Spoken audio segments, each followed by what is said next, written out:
Negde na pola puta između Cazina i Velike Kladuše je Pećigrad. Srednjovekovno utvrđenje uvek je pripadalo onome koji je držao Kladušu. Za vreme nadiranja Turaka 1577. posada je zbog gladi napustila grad bez borbe. Bio je u vlasništvu begova Beširevića, a početkom 19. veka ovdje su se ugnezdili krajiški buntovnici protiv centralističke otomanske vlasti Hasan Aga Pećki i njegov sin Duradbek. S Pećigrada se, kao iz aviona, posmatra šareni ćilim pitomog krajiškog pejzaža. Neposredno pod gradom u dolini Bare, 4. marta 1944. uz prisustvo oko 1000 ljudi formirana je druga muslimanska brigada od partizana Cazinskog, Bihaćkog i Kladuškog bataljona i muslimanske milicije koju je predvodio Huska Miljković, tragična i kontroverzna ličnost revolucije Grigorije Melehov ovog kraja. 26-godišnji Abdullah Beganović iz Pećigrada u svojoj 4. godini dobio je dečiju paralizu i punih 13 godina bio potpuno nepokretan. Rukama je mogao da kreće i, ležeći u bolnici, naučio je da od najlonskih niti pravi priveske za ključeve i druge predmete. Danas se izdržava od toga, a srećom trud lekara urodio je plodom i Abdullah sada hoda. U ovakvim mestima najbolje se shvati da su folklorna društva i grupe samo pokušaj da se imitira nešto što je nekad postojalo, a sad ga više nema. Ali u Pećigradu se još zadržao običaj da se devojke sastanu, pa vezujući na Đerđefu i bez njega, šale se, smeju, pričaju svoje male tajne i pevaju starinske pesme.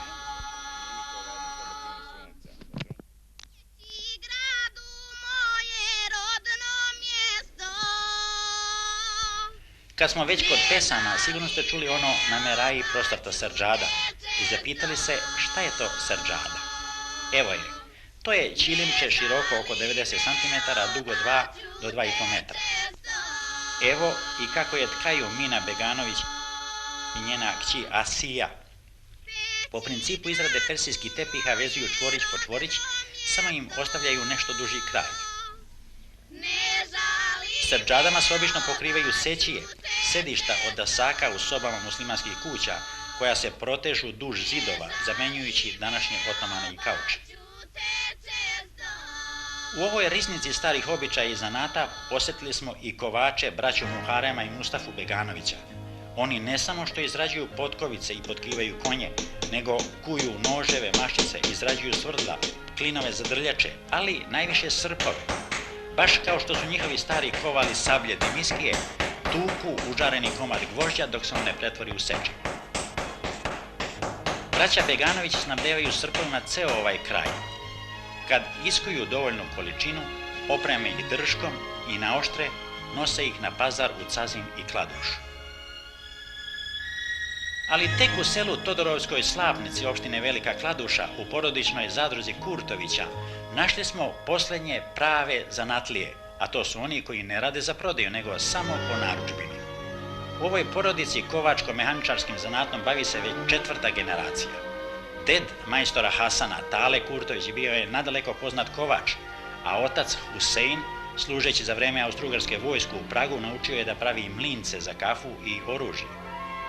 Iste onakve arabeske koje je urezivao otac utiskuje i Hasan na svaki mlinac.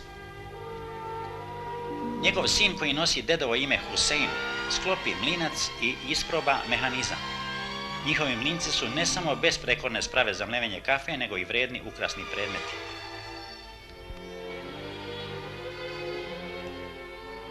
Hasanov stariji brat Bajro pokazao nam je jedan od upaljača koje izrađuje.